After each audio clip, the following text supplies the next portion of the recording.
দর্শক, আজ champions trophy 2025-এর প্রথম ম্যাচ ছিল আয়োজক দেশ পাকিস্তান ভার্সেস নিউজিল্যান্ড। তো নিউজিল্যান্ড প্রথমে ব্যাট করতে নামে এবং নির্ধারিত 50 ওভারে 5 উইকেটের বিনিময়ে 320 রান করে।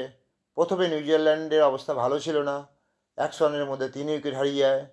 তখন একটা সময় মনে হয়েছিল যে নিউজিল্যান্ড 250কেই বেরোতে পারবে, কিন্তু ফাইনালি ওদের দুজন ব্যাটসম্যান সেঞ্চুরি করে।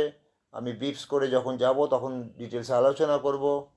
তারপরে পাকিস্তান ব্যাট করতে নামে, কিন্তু বিশাল রানের লক্ষ্য পাকিস্তান যে পারবে না সেটা কিন্তু মোটামুটি সবাই বুঝে গেছিলো, এবং পাকিস্তান টিমের সেই ক্ষমতাও নেই যে এত বড় রান চেস করে জিতবে।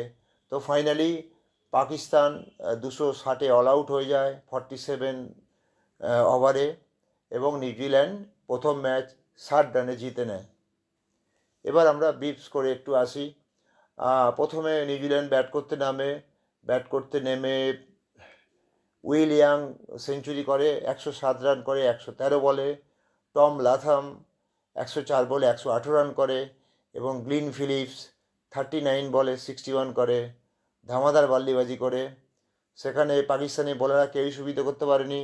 নাসিম শাহ 63 রানে 2 উইকেট পায়, এবং হারিস রাউফ 83 রান দিয়ে 2টি উইকেট তোলে।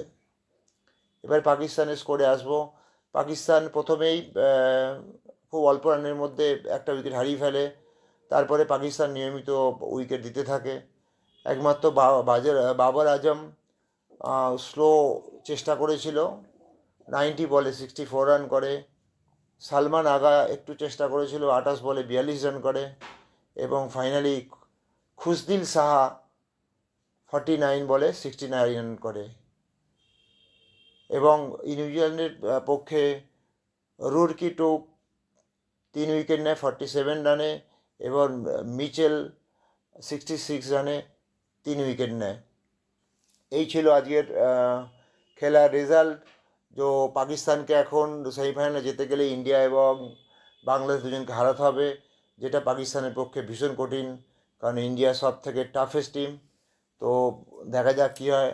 তো দর্শক, আজকের জন্য এই পর্যন্ত।